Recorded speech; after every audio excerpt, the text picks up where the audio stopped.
saya Astrid Wulandari, NPM 19010120005 dari Prodi PAI kelas C semester 4. Baik, di sini saya akan menjelaskan tentang fikih munakahat. Di fikih munakahat ada beberapa poin. Yang pertama, 1. Kenapa harus menikah?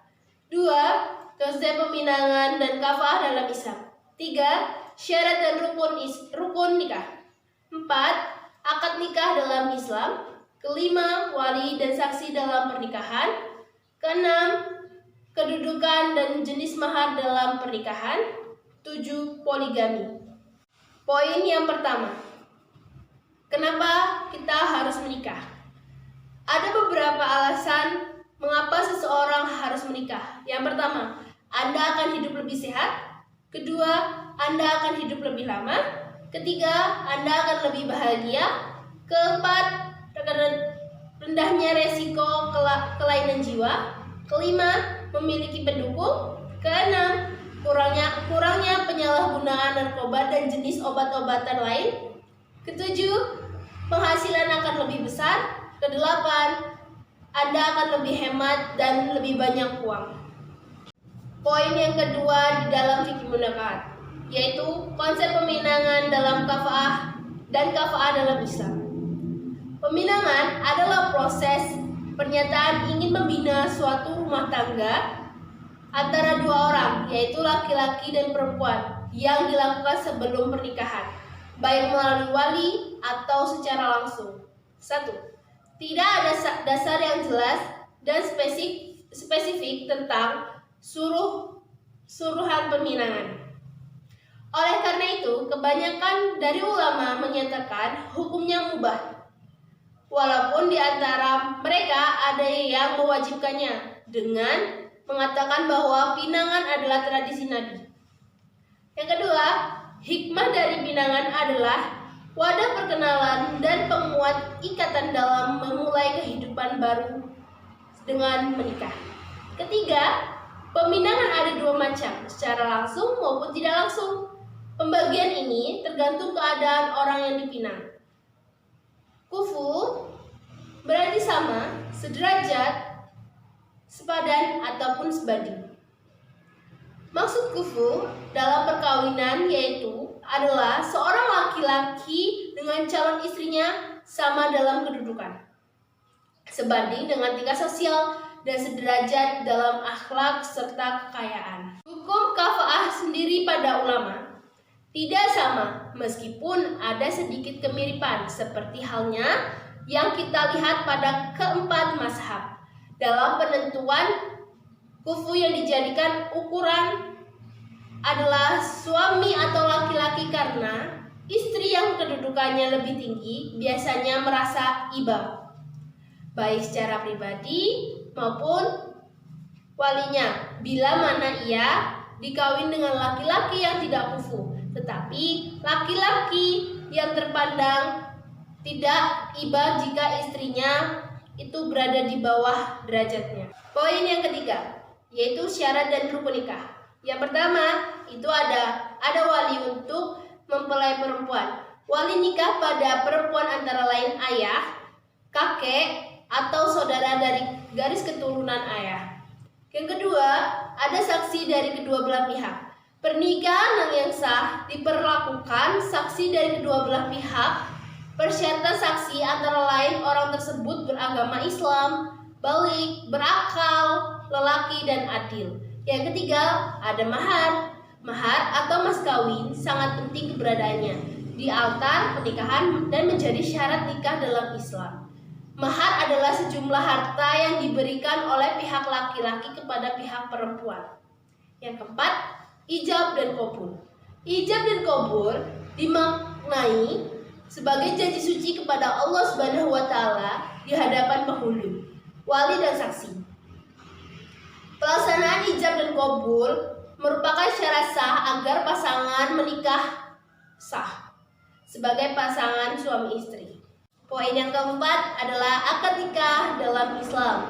Akad nikah adalah acara inti dari pernikahan, yakni seluruh rangkaian inti pernikahan itu disebut dengan akad nikah.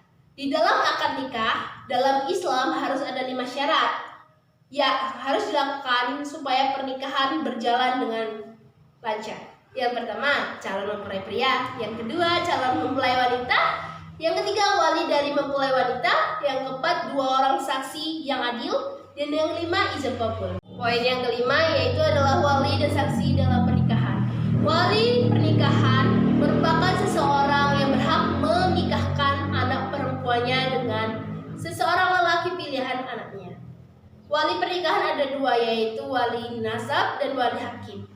Wali nasab adalah orang yang merupakan anggota keluarga pihak dari mempelai wanita yang memiliki hubungan darah.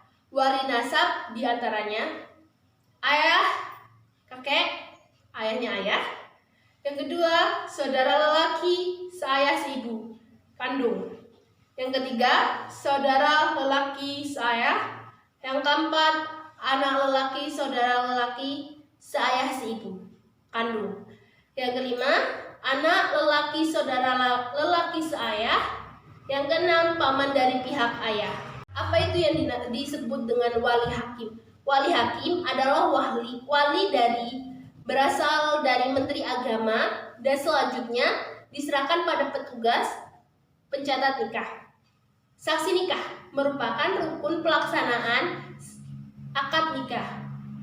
Saksi nikah setidaknya ada 2 saksi nikah yang dimana harus memiliki beberapa kriteria, yakni seorang laki-laki muslim, adil, akil, balik, tidak terganggu ingatan, dan tidak tunarungu, sedang ataupun tuli. Poin yang keenam yaitu adalah kedudukan dan jenis mahar dalam pernikahan. Mahar merupakan rukun nikah. Jika tidak ada mahar, maka pernikahan itu tidak sah. Dalam Islam, istilah mahar paling baik adalah mahar yang tidak memperberatkan calon mempelai pria. Walaupun hanya sekedar mahar membaca salah satu surat di Al-Quran, asalkan kedua mempelai sudah sepakat, maka tidak menjadi masalah. Ulama fikih sepakat bahwa mahar dapat dibedakan menjadi 2, yaitu mahar musama dan mahar mujizat. Mahar musama yakni mahar yang telah disebutkan pada saat akad. Nilai serta kadarnya telah disepakati antara suami dengan istri. Sedangkan mahar mithli yakni kebalikan dari mahar musama, yaitu mahar yang belum disebutkan dalam akad dan bisa jadi belum disepakati nilainya. Yang terakhir yaitu adalah poin ke-7, poligami.